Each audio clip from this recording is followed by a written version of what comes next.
Cordial saludo a todos los oyentes de Radio María. Un día más, con la gracia del Señor, proseguimos el comentario del Catecismo de nuestra Madre, la Iglesia. Hoy queremos concluir este apartado explicativo de la segunda petición del Padre Nuestro: venga a nosotros tu reino. Son en total 6 puntos, y nos falta el sexto, el punto 2821. El Catecismo en estos 6 puntos ha explicado lo que la tradición, a la luz especialmente de los Santos Padres, ha entendido que qué es lo que estamos rogando y suplicando en esta petición del venga a nosotros tu reino. Leo este último punto que nos queda, que es breve, y después lo desarrollamos.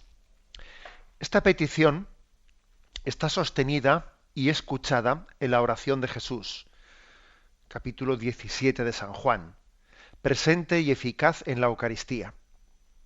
Su fruto es la vida nueva según las bienaventuranzas. Y aquí viene una serie de textos evangélicos para explicarlo. Estamos, por tanto, concluyendo, y nos da una noticia que yo creo que nos tiene que llenar de esperanza para que confiemos en que nuestra oración es eficaz.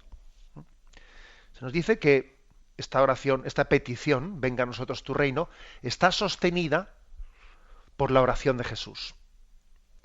Y además está escuchada.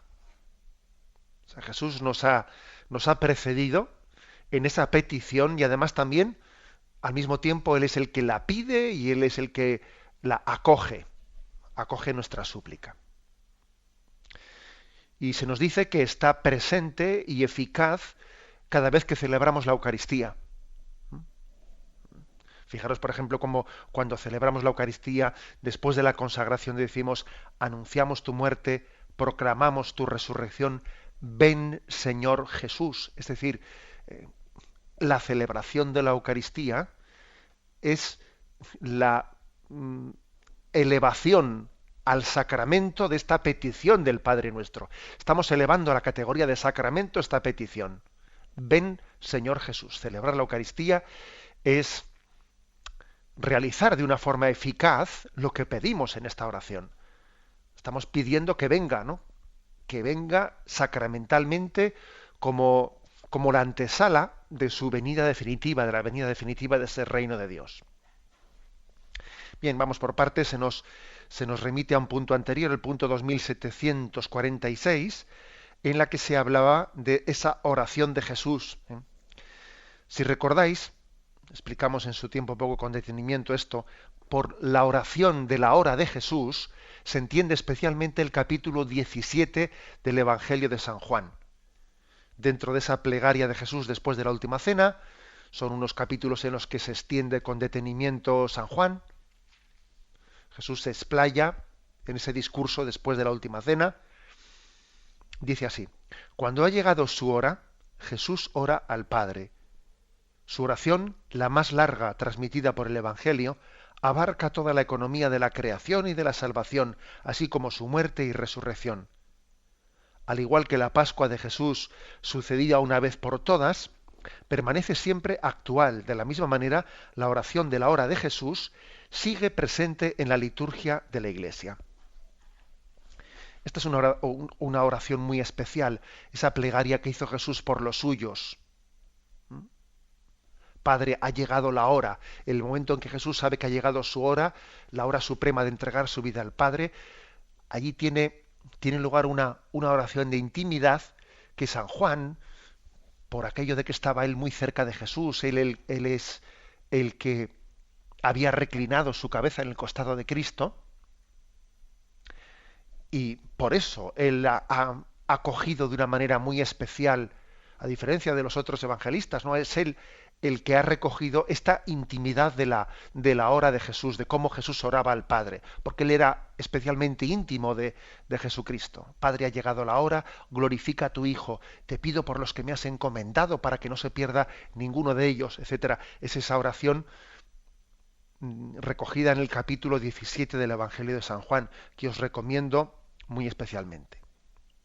Es una oración culminante de la vida de Jesús y es como el resumen, en esa hora suprema, es el resumen de todo lo que Jesucristo le ha dicho al Padre a lo largo de esos años de su vida. A lo largo de esos 30 años de su vida, de esos 33 años de su vida, Jesús ha orado al Padre en intimidad, ha pasado muchas noches en oración. Aquí ahora está como recogida esa plegaria intercesora por nosotros. Te pido para que no se pierda ninguno de los que me has encomendado. Y aquí lo que nos dice el catecismo es que, al igual que en la Eucaristía queda eternizado para siempre en ese por Cristo, con Él y en Él, la ofrenda que Cristo hizo al Padre en el Monte Calvario, porque cada vez que celebramos la Eucaristía, estamos actualizando, estamos volviendo a hacer presente sacramentalmente, de una forma no cruenta, la ofrenda que hizo Cristo hace 2000 años. Esa ofrenda que tuvo lugar en ese momento histórico ha quedado como eternizada para siempre y la actualizamos cada vez que celebramos la Eucaristía, ¿no? Bueno, pues de una manera similar a como eso tiene lugar en el sacramento de la Eucaristía, dice aquí el Catecismo, algo similar ocurre con esa oración de Cristo al Padre, en la que Jesús ora por nosotros al Padre. Eso no fue únicamente en aquella sobremesa de la última cena, no, no, es que Cristo ahora glorificado, sentado a la derecha del Padre, Él está pidiendo al Padre por nosotros de esta manera tan especial. Es como una oración, no sé si esta palabra, yo creo que igual no es una palabra muy correcta, pero bueno, es la que se me ocurre, ¿no? En castellano no sé si existe esta palabra, pero dice, es como una oración eternizada, es decir, por toda la eternidad Cristo ruega al Padre de esta manera. Especialmente, aquí en este punto que estamos hoy comentando, en el 2821, se nos ofrece unos pocos versículos de ese capítulo, Juan 17, versículos del 17 al 20, que voy a leer, se destacan estos versículos, dice, Jesús dice al Padre, Padre, santifícalos en la verdad, tu palabra es la verdad. Como tú me has enviado al mundo, yo también les he enviado al mundo. Y por ellos me santifico a mí mismo, para que ellos también sean santificados en la verdad. No ruego solo por estos, sino también por aquellos que crean en mí por medio de su palabra. ¿Os acordáis que ya comentábamos que existe una relación de unión muy, muy directa, muy estrecha, entre la primera petición del Padre Nuestro, santificado sea tu nombre, y la segunda, venga a nosotros tu reino? Hay una relación muy estrecha, una estrechísima unión. El reino de Dios viene cuando nosotros somos santos, ¿no? Santificado sea tu nombre, nosotros santificamos el nombre de Dios siendo santos, con una vida santa. Y el reino de Dios viene a nosotros ¿cuándo? Pues cuando somos santos, ¿no? Nuestra santidad o nuestra vida de pecado aceleran o retardan la llegada del reino. Por eso dice aquí que Cristo se santifica por nosotros, ¿no? Es curioso esto. Dice aquí, y por ellos me santifico a mí mismo, para que ellos también sean santificados. Bueno, cuando decimos que Cristo se santifica, hay que entender la expresión. Es un poco distinta a nosotros, porque para nosotros santificarnos es pasar de la condición pecadora a la condición santa. Bien, en ese sentido, Jesucristo no se santifica en el sentido de que antes fuese pecador y después pasase a ser santo. No es en ese sentido.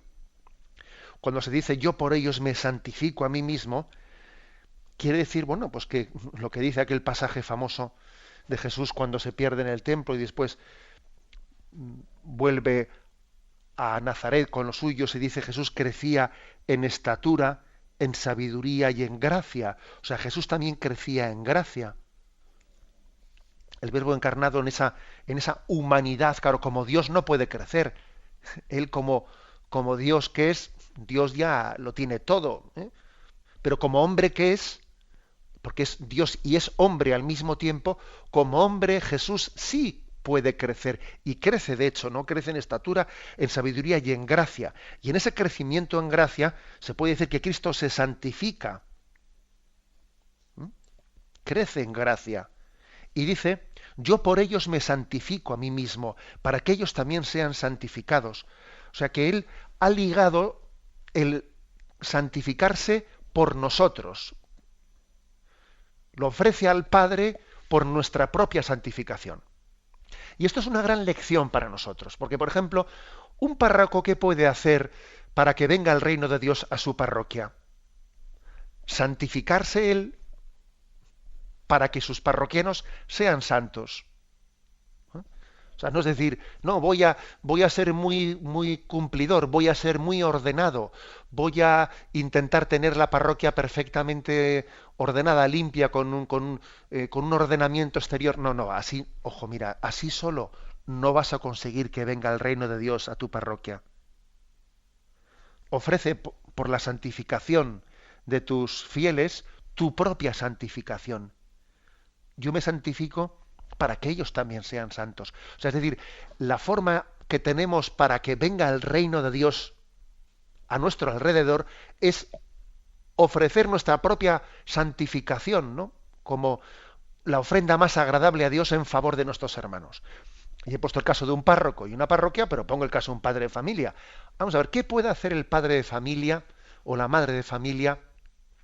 ¿Qué puede hacer como la ofrenda más agradable a Dios en favor de sus hijos? A ver, pues, ¿qué puede hacer? Madrugar mucho y trabajar mucho para que ellos también puedan tener más medios. Bueno, pues igual sí, pero no va a ser eso lo principal. Echarles muchas broncas, bueno, llamarles la atención cuando sea necesario, pues igual será necesario una vez. Pero, ¿cuál es la ofrenda principal que puede hacer un padre o una madre por sus hijos? Santificarse él, ser santo, para que sus hijos lo sean también. O sea, no se trata únicamente que delante de ellos yo me comporte bien, que no vean cosas malas en mí. No, no, no es que no lo vean, Dios lo ve todo. O sea, no es que yo cuando estén los hijos delante tengo que disimular, porque delante de Dios no deben de verme en malos ejemplos. No, esa no es esa no es la verdadera ofrenda para que el reino de Dios venga a tu familia. Disimular delante de los hijos. No, no. Santificarte tú, y esa será la ofrenda más agradable para que venga el reino de Dios a tu familia. O sea, esto es una gran lección la que Jesús nos da aquí. Y por ellos me santifico a mí mismo, para que ellos también sean santificados. Y no ruego solo por estos, sino también por aquellos que crean en mí por medio de su palabra. O sea, Jesús ha orado para que nosotros seamos instrumento de transmitir su palabra a las futuras generaciones, para que podamos ser instrumento de que el reino de Dios llegue a los demás. Tenemos un momento de reflexión y continuamos. Catecismo de la Iglesia Católica, con Monseñor José Ignacio Munilla. Continuamos en la explicación de este punto 2821. Concluye diciendo este punto que el fruto de esta petición del venga a nosotros tu reino, el fruto es una vida nueva, según las bienaventuranzas. Sabéis que las bienaventuranzas están recogidas en el Evangelio de San Mateo en el capítulo 5. Pues bien, aquí el Catecismo ha elegido tres textos no tanto de las bienaventuranzas en sí mismas, sino dentro de ese discurso, dentro de ese sermón de la montaña, de algunos pasajes evangélicos que especifican cuál es el espíritu de las bienaventuranzas. ¿En qué se tiene que notar? ¿En qué se tiene que traducir que el reino de Dios haya llegado a nosotros? Bueno, pues, en primer lugar, Mateo 5, 13, 16. Vosotros sois la sal del mundo, pero si la sal pierde su sabor, ¿cómo seguirá salando? Ya no sirve más que para arrojarla fuera y que la gente la pisotee. Vosotros sois la luz del mundo. Una ciudad situada en lo alto de una montaña no puede ocultarse. Tampoco se enciende una lámpara de aceite y se la tapa con una vasija. Al contrario, se la pone en el candelero de manera que alumbre a todos los que están en casa.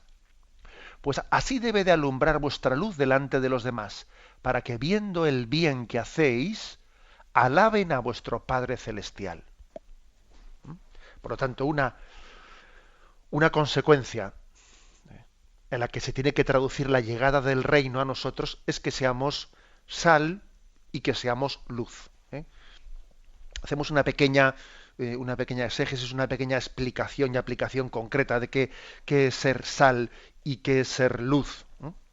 Obviamente lo contrario a ser sal y a ser luz es, pues bueno, ser insípido, que los alimentos sean insípidos, que sean sosos, o que las cosas que nos rodean sean invisibles, que estén en penumbra, que les falte luz, ¿no? Que no nos percatemos de lo que hay a nuestro alrededor, ¿no? Bueno, pues así es este mundo sin el reino de Dios, sin la gracia de Dios. Cuando el reino de Dios no le hemos permitido que llegue a nosotros, nuestra vida es insípida, es sosa, es una vida sin ilusión, sin pasión de vida. Una vida que puede ser aburrida, desnortada, más todavía, yo diría, sin sentido, que eso es quizás lo más duro. Lo más duro es vivir la vida sin sentido, es la vida entendida como un eterno retorno, en el que dice uno, bueno, pero ¿os acordáis de ese famoso mito del Sísifo, ¿no?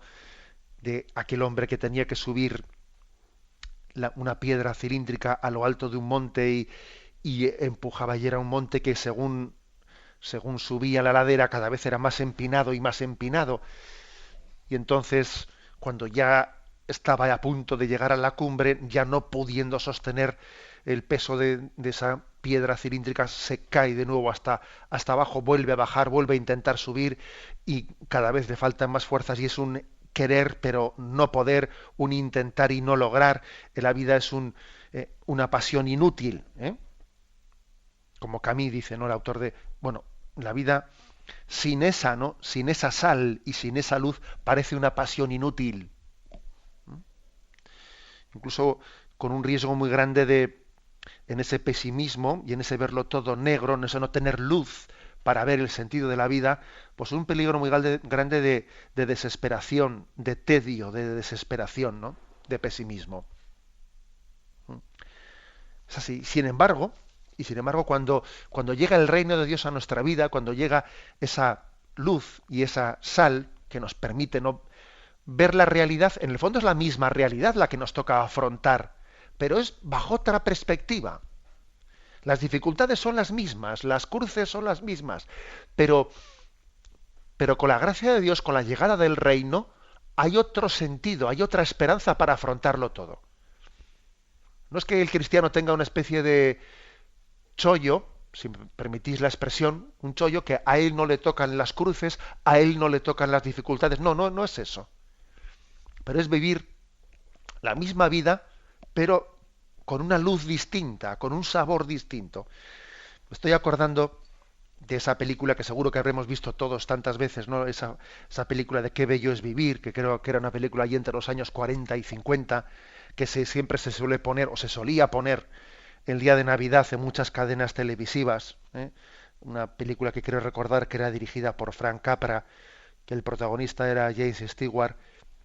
¿Os acordáis de esa película en la que el protagonista, acosado por deudas y acosado por los problemas de la vida, estaba en un riesgo de desesperación y estaba a punto de mandar todo a freír espárragos, ¿no? Y en ese momento se enfrenta con su esposa, con sus hijos, pierde la paz interior y se le da como una gracia especial, ¿no?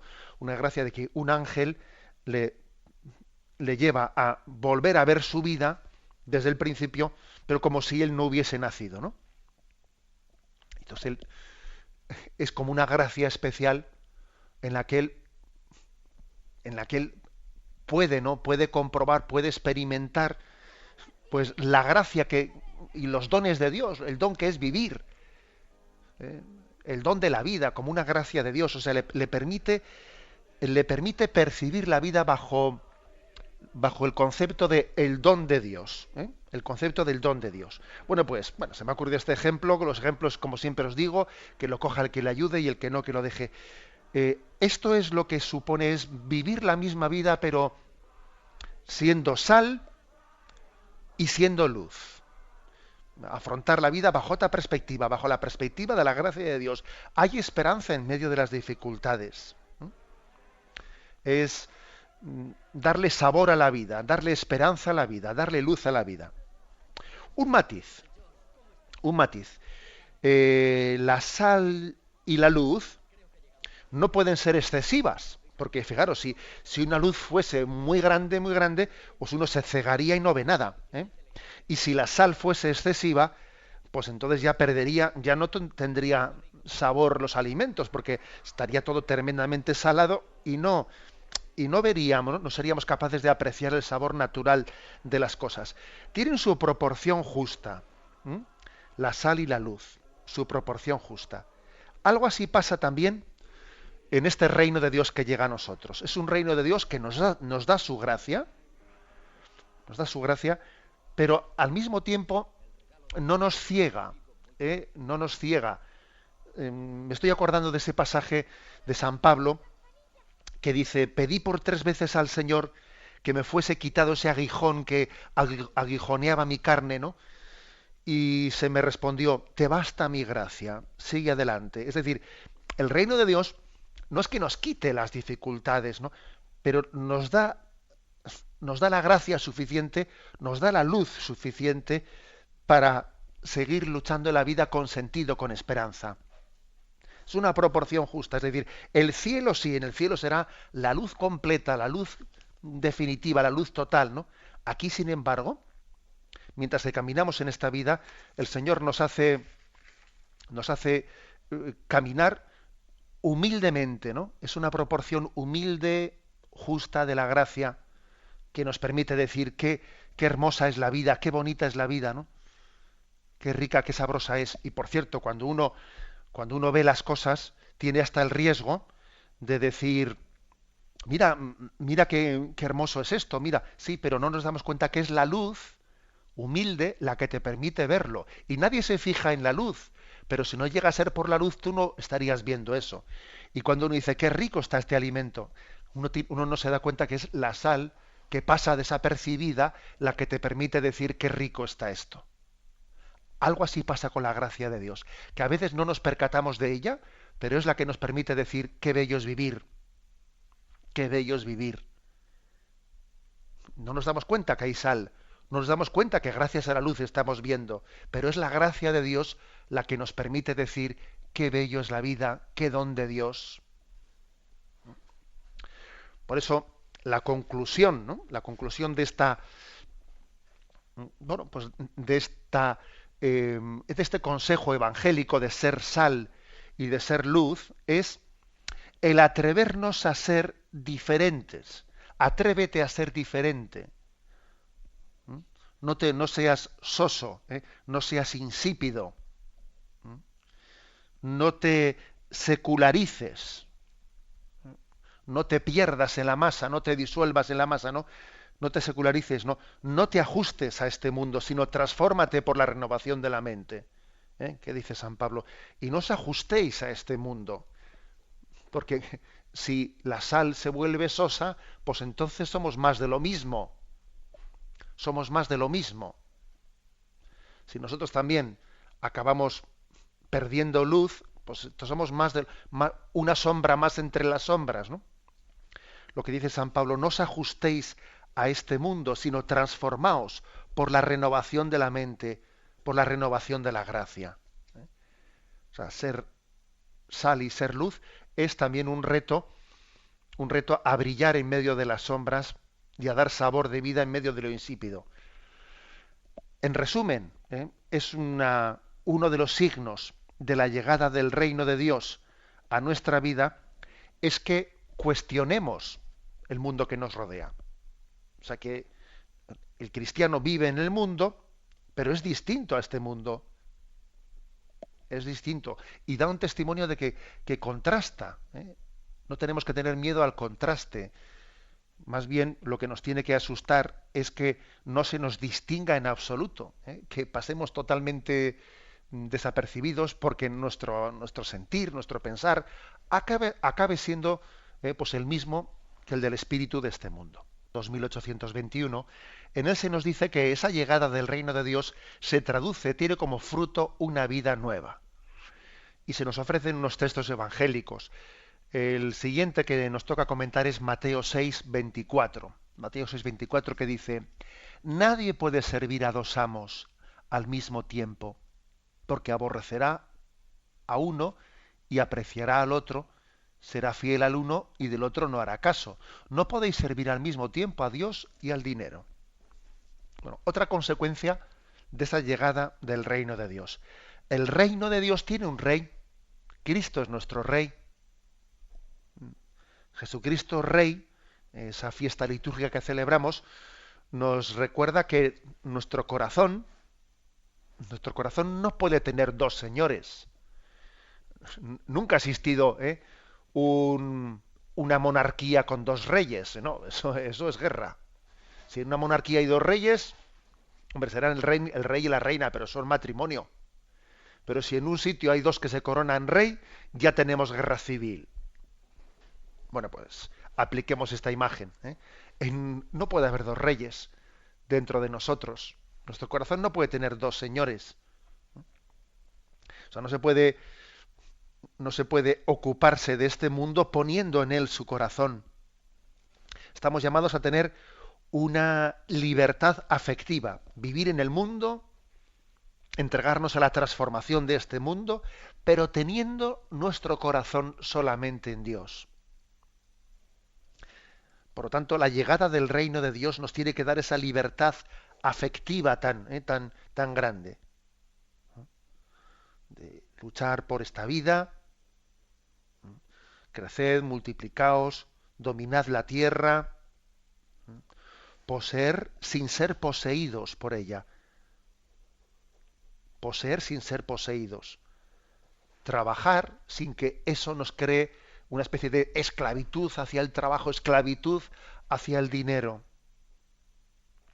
O lo que dice San Ignacio de Loyola, ¿no? Servirse de todo, servirse de las cosas creadas en tanto y cuanto nos ayudan, ¿no? para dar gloria a Dios y para servir a Dios. Y en tanto y cuanto son más bien un estorbo, las dejamos.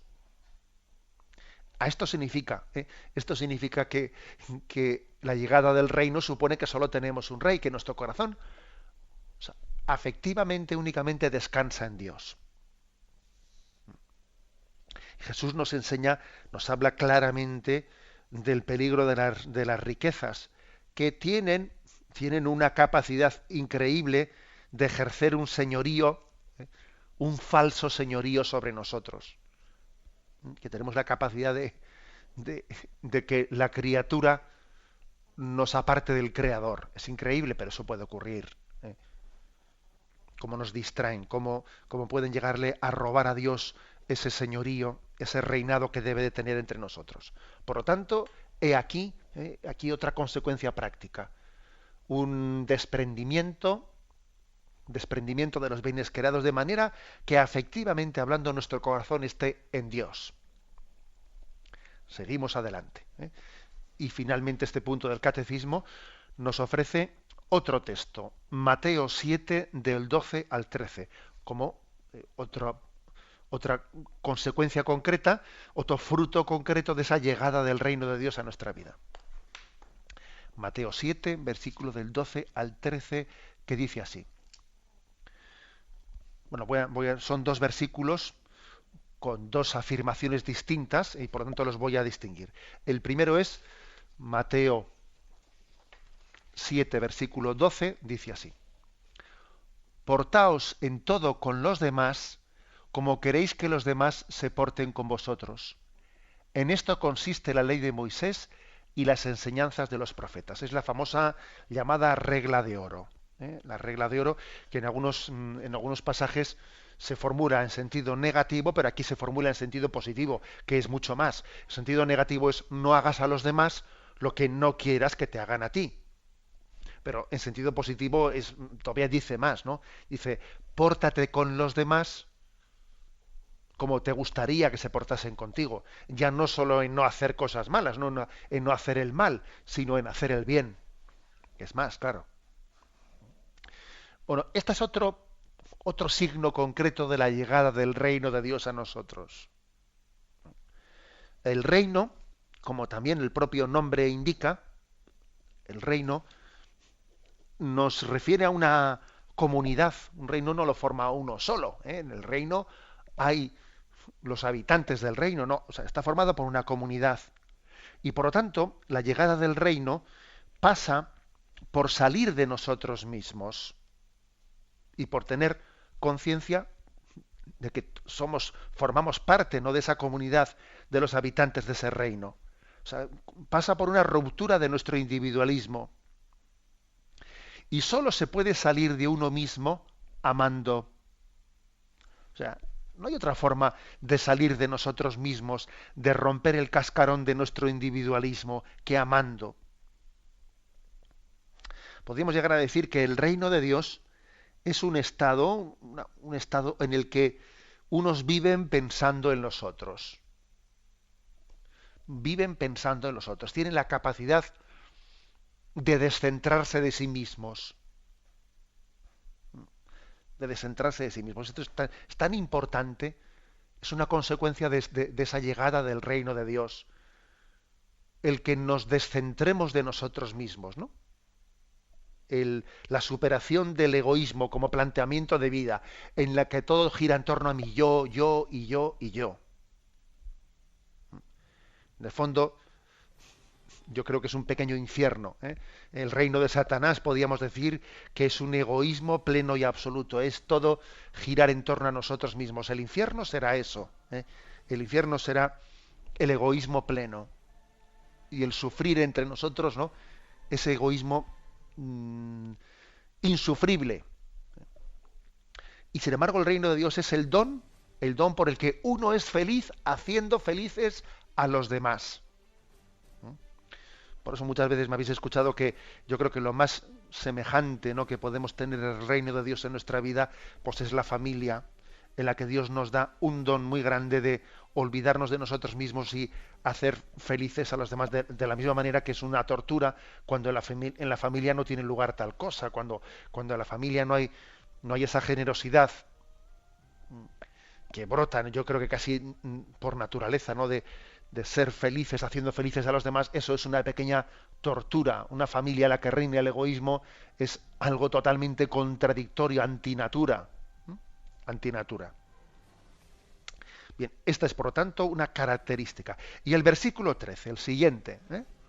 Viene la otra y dice, el otro versículo: entrad por la puerta estrecha, la puerta que conduce a la perdición es ancha y el camino fácil, y muchos son los que pasan por ellos.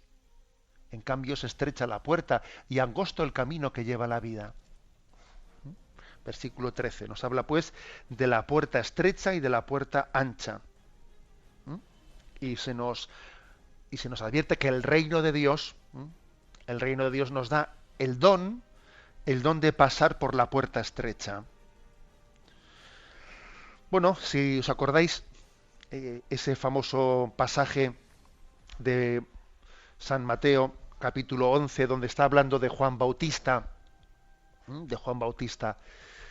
aquel hombre que era tan austero, aquel hombre que vivía como un auténtico asceta. Y Jesús dice de él, en el capítulo 11 de San Mateo, versículos 7 y siguientes, ¿no? Dice: ¿qué salisteis a ver en el desierto? ¿Una caña agitada por el viento? ¿Qué salisteis a ver sino? ¿Un hombre elegantemente vestido? No, los que visten con elegancia están en los palacios de los reyes. Entonces, ¿a qué salisteis? ¿A ver un profeta? Sí, os digo, y más que un profeta.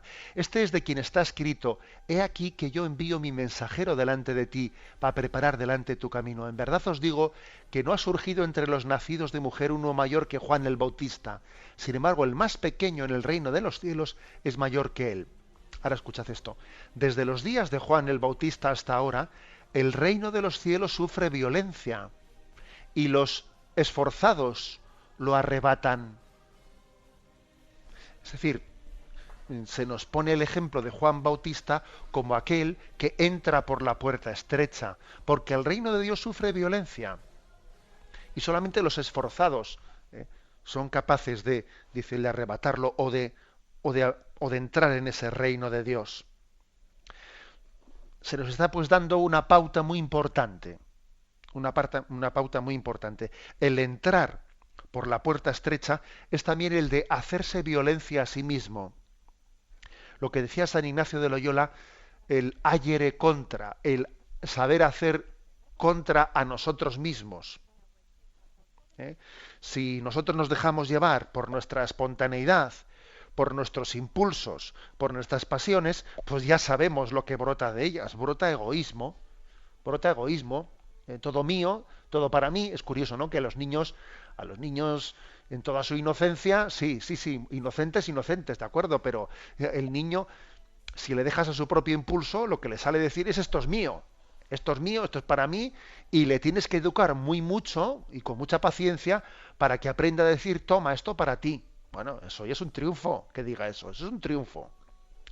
En nosotros brota, fruto de nuestro pecado original y de nuestros pecados personales, tenemos una tendencia egoísta que tiene que ser afrontada con el agere contra, es decir, con el hacernos contra nosotros mismos. Que es que el mayor enemigo lo tenemos dentro de nosotros. Cuando hablamos de enemigos siempre estamos, enseguida se nos ocurre mirar por la ventana. Bueno, más nos valdría mirarnos al espejo y descubrir dónde tenemos el mayor enemigo. Si nos dejamos llevar por nuestra mera espontaneidad, ¿no? Ojo que la espontaneidad, así como el naturalismo, que hay que ser naturales, no existe, es un engaño. Es un engaño. Hay en el fondo dos posibilidades. Que la voluntad sea dueña de los instintos, o que los instintos se adueñen de la voluntad. Aquí hay dos posibilidades y no cabe decir yo estoy en el punto medio, porque es que no se puede ver los toros desde la barrera, porque estamos todos en la arena. O la voluntad es dueña de los instintos, o los instintos se acaban adueñando de la voluntad.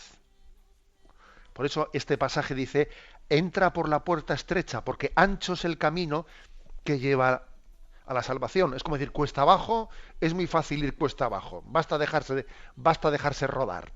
Pero claro, subir cuesta arriba, entrar por la puerta estrecha, esa es también la condición para que el reino de Dios llegue a nuestra vida. Dios nos da la gracia, el reino de Dios consiste en que la puerta estrecha nos resulte, sí, será costosa, pero que nos resulte gozosa.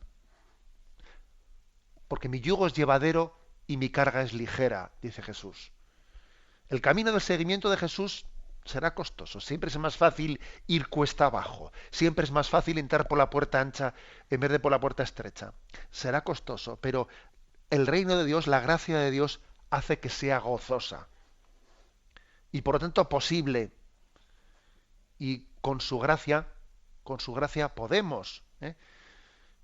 Y si tú te dejas, y si tú eres dócil, ¿no?, a la acción de la gracia, verás que seguir a Jesucristo en el fondo pues, es un don suyo, no es tanto una consecución nuestra, sino que es un don suyo para aquellos que son dóciles, ¿no?, al influjo y a la acción de la gracia. Bueno, pues aquí tenemos como terminado de explicar qué consecuencias, qué frutos tiene que tener la llegada del reino a nuestra vida. Ser sal, ser luz, tener como único rey de nuestro corazón a Cristo, no tener falsos señores, no tener falsos dioses, y finalmente, como hemos dicho, no, pues ser capaz de olvidarnos de nosotros mismos, entregándonos a los demás como quisiéramos que ellos también se entregasen a nosotros, ser generosos en el descentrarnos de nuestro yo y entrar por la puerta estrecha, camino de la salvación. Estas son las, digamos, características en las que se concreta la llegada del reino de Dios a nuestra vida. Lo dejamos aquí y damos paso a la intervención de los oyentes. Podréis llamar para formular vuestras preguntas al teléfono 917-107-700. 917. Escuchan el programa Catecismo de la Iglesia Católica con Monseñor José Ignacio Munilla. Sí, buenos días. ¿Con quién hablamos? Hola, buenos días, monseñor. ¿Me escucha? Adelante, sí, le escuchamos. Mire, le voy a hacer la pregunta y luego le voy a colgar para escucharle la antena. De acuerdo. Simplemente me gustaría que me dijera cuándo uno está seguro de que está por el camino angosto y se dirige a la puerta estrecha. Muchas gracias. Bueno, vamos a ver. Yo creo que uno percibe dentro de sí esa batalla. Yo creo que la vida cristiana es milicia, ¿m? Milicia es combate, y por lo tanto, eso que me habéis escuchado en este programa muchas veces, es decir, sin perder la paz, pero sin hacer las paces. O sea, sin hacer las paces. Lo lógico es que yo creo que nosotros mantengamos siempre nuestro ideal alto, que no nos conformemos nunca con un nivel intermedio de mediocridad, decir, bueno, más o menos yo creo que ya tengo pues un nivel de vida pues que aceptable, porque hay muchísimos vamos, que están bastante más alejados que yo, que rezan menos. Es decir, lo peor yo creo que es llegar a una sensación de que yo ya tengo más o menos un estado pues, bastante aceptable, y lo de la conversión, yo ya me convertí y por lo tanto ahora un poco de mantenimiento, ¿no? Esa es una mala, ¿eh? una mala disposición interior. Yo creo que nosotros siempre tenemos que tener conciencia de que estamos llamados a la conversión. O sea, que cuando el Evangelio dice convertíos, no digamos nunca, ¿esto qué bien le viene al amigo ese de la oficina? No, no, que cuando escuchamos convertíos, digo, esto me viene a mí. O sea que siempre tengamos esa prontitud para la conversión y saber que siempre el Señor nos va a hablar, nos va a decir cosas nuevas. Eso es entrar por la puerta estrecha. No darse nunca por convertidos o por ya familiarizados con toda la palabra de Dios, porque eso es falso. Damos paso a una siguiente llamada. Buenos días. Buenos días, monseñor. Mire Sí. usted, yo es que se me olvida. Tengo una cabeza que se me olvida. Mi deseo es siempre de ir a más y de amar al Señor. Y digo, Señor, me falta un día menos para ver a Dios y un día más para amarle. Pero luego después, pues claro, te pones a hacer las cosas y a veces en la cocina sí digo, mira, Santa Teresa estaba en los pucheros.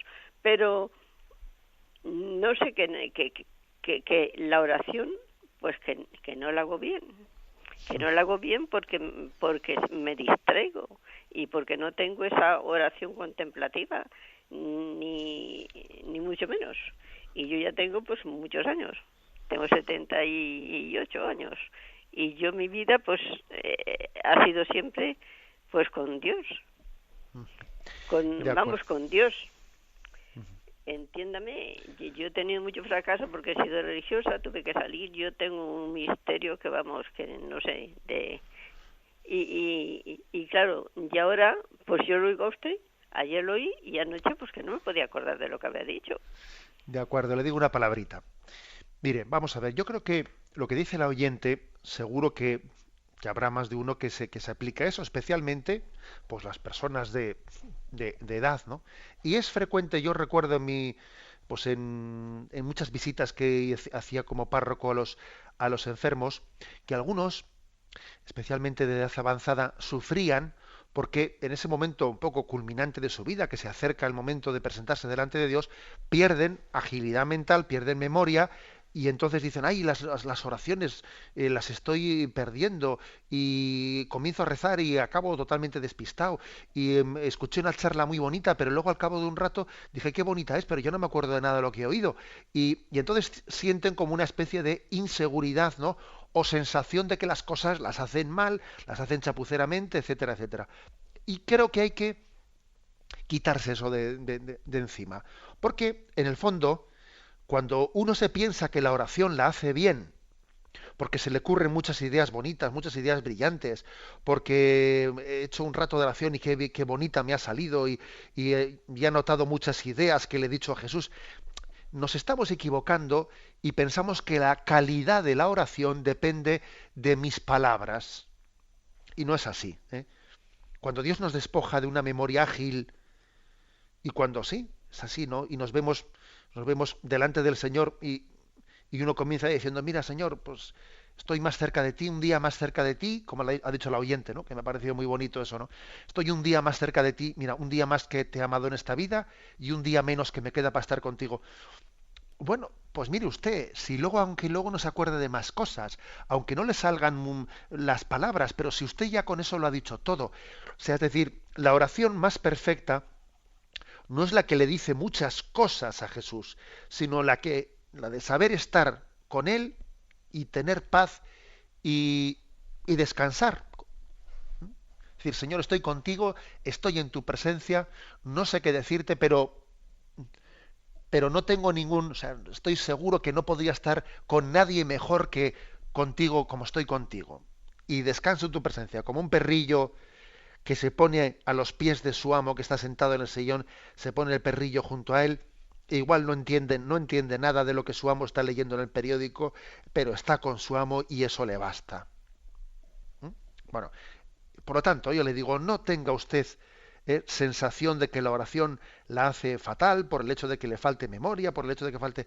Usted sea perseverante, acepte su vida, acepte la historia de su vida, acepte también las limitaciones que conlleva la edad, porque en esa santa aceptación, en vez de desesperarse o rebelarse, ¿no? En esa santa aceptación está su santidad, está su santificación. Yo creo que es muy importante. Damos paso a un siguiente oyente. Buenos días. Sí, buenos días. Hola, buenos días. Sí, le escuchamos. Mira, adelante. Soy Mari Carmen de Valencia. Adelante. Mira, bueno, sus explicaciones sobre el catecismo nos ayudan muchísimo a mi marido y a mí. Y hemos estado oyendo esta mañana, mientras íbamos en coche, íbamos a misa, sobre todo cuando ha estado usted explicando cómo un padre puede santificarse, cómo puede dar ese testimonio ante los hijos, ¿no? Y ha habido un momento que usted decía que no los hijos, o sea, que no tenemos que disimular ante los hijos, un padre de familia tiene que disimular, que el mejor ejemplo que le podemos dar a los hijos es ser santo, ¿no? Entonces, claro, a mí me venía a la cabeza, digo, que ¿de qué manera podemos hacer para ser santos? Ir a misa, comulgar todos los días. Entonces, como somos una gente muy muy pobre, muy llana, muy del pueblo, yo pensaba, digo, que a lo mejor también vendría bien que si nos pudiera decir un poco como ejemplos, ¿no? Yo qué sé, pues si le pegas un grito al hijo, pues luego poder saber pedirle perdón, que si vas a confesarte cuando vas a la iglesia, pues llevártelo de la mano, que a lo mejor vea que te confiesas, que eres una persona que no eres perfecta, sino eres una persona que estás pecando, como él puede estar pecando, pero que a la vez tú te arrepientes, pides perdón y que te acudes también a la iglesia, ¿no? A confesar, a pedir el perdón de Dios. Y no sé, simplemente quería decirle como que un poco de explicación más a la gente más llana para poder entenderlo de manera más... Sí. ¿Sabe lo que le digo, no? Porque a lo mejor el concepto de ser santo, ¿de qué manera? Porque lo dejas un poco ambiguo y yo me he puesto en la piel de una persona así sencilla como yo, digo, ¿cómo sería? Perdone, pero si... Muchísimas gracias. Bien. Sí. Yo principalmente lo que he querido insistir es en que uno equivocadamente puede pensar, no, a ver, los hijos tienen que ver buen ejemplo en los padres. Y entonces pensarse que yo lo que puedo hacer por mis hijos es que ellos no vean defectos en mí. Ahora, si luego después, de una manera oculta, yo tengo una serie de defectos y de faltas de generosidad con Dios, pero bueno, como mis hijos no lo saben, no importa. No importa, porque esos son mis vicios, son mis defectos, son mi tal, son mi cual, pero bueno, eso que no lo vean los chavales. No, eso no funciona. Eso no funciona. Porque es que al final Dios bendice nuestra vocación, no porque se vea o no se vea, sino que es la santidad misma, en la entrega plena a Dios, la mejor ofrenda que podemos hacer por nuestros hijos, ¿no? Por ejemplo, imaginémonos que un padre tiene pues un vicio especial, tiene un vicio especial pues con una bebida, o con la bebida o con, no sé, con cualquier vicio concreto que le cueste vencer. Y uno dice, bueno, mis hijos esto no lo saben, ¿no? Pero voy a ofrecer por mis hijos, ha llegado este tiempo especial y voy a ofrecer por mi hijo que va a hacer la primera comunión, la ofrenda a Dios de este vicio que me cuesta mucho arrancar de mi vida. Voy a ofrecer. Mi hijo no lo sabe, pero no importa, lo sabe Dios. Voy a entregar esto por él, ¿no? Pues este vicio que me cuesta, o sea, ponerle nombre y apellidos. Por ejemplo, un párroco dice, estoy enviciado con la televisión. Y aquí por las noches, aquí estoy yo perdiendo un tiempo con la televisión. Y el caso es que luego después yo les predico a mis fieles, voy a ofrecer por los fieles que se me han encomendado, voy a cargarme este tiempo de estar aquí zapineando a lo tonto, viendo aquí bobadas en televisión, y lo voy a ofrecer por mis fieles. Me santifico por ellos. Me desprendo de esto en concreto. Es decir, ese tipo de ofrendas concretas que hagamos por los fieles que se me han encomendado, por mis hijos, etcétera. Luego, por supuesto, que lo que usted dice, que también los hijos puedan ser testigos de ese deseo nuestro de santificarnos, también es importante. Por ejemplo, que ellos vean que yo me voy a confesar y que sé que también pedir perdón por mis faltas, o sea, que también los hijos sean testigos, tiene su importancia, por supuesto que la tiene. Pero yo me refería a este aspecto oculto, al aspecto oculto de decir, algo que a mí me cuesta en mi santificación, lo voy a ofrecer pues por mis parroquianos, por mis hijos, por mí, por mis compañeros. Damos paso a una última llamada. Buenos días. Sí, buenos días, padre Sí, Munilla. le escuchamos. A ver, soy Teresa de Valencia. A ver, tengo una pequeña duda por mis hijos y por los adolescentes con los que trabajo. Es verdad que el ser humano tenemos una tendencia, o sea, por el pecado original y tenemos tentaciones cada día, ¿vale? Pero por contra, yo también veo que a los chicos, al joven, hasta que no les tropeamos, como escuché el otro día a una persona muy sabia, pues que es verdad que también tenemos una tendencia hacia el bien, hacia lo bueno, hacia lo bello, ¿vale? Entonces ahí tengo una pequeña duda que me gustaría que me aclarase. Sí, las dos tendencias están en nosotros. Esa tendencia a lo bello y a lo bueno es una tendencia que está inscrita en nuestra naturaleza. O sea, el hombre ha sido creado para la verdad, el hombre ha sido creado para el bien, el hombre ha sido creado para la belleza. O sea, el hombre tiene hambre y sed de Dios. El sentido del deseo de Dios, el deseo de belleza, está inscrito en nuestra naturaleza. Lo que pasa es que convive con el desorden que también el pecado original y nuestros pecados personales han sembrado en nosotros. Y eso convive al mismo tiempo también con nuestra tendencia al egoísmo, que es todo lo contrario de la belleza, que es todo lo contrario de la verdad o de la bondad. Pero por eso existe esa lucha, por eso existe esta contradicción dentro de nosotros. Esa contradicción que nos hace sufrir, porque cuando el hombre es egoísta, sufre. ¿Por qué sufre? Porque al mismo tiempo tiene un deseo de verdad, de belleza y de bien. O sea que el principal perjudicado del pecado somos nosotros mismos, porque nos contradice a eso que deseamos dentro en nuestro interior. Me despido con la bendición de Dios Todopoderoso, Padre, Hijo y Espíritu Santo. Alabado sea Jesucristo.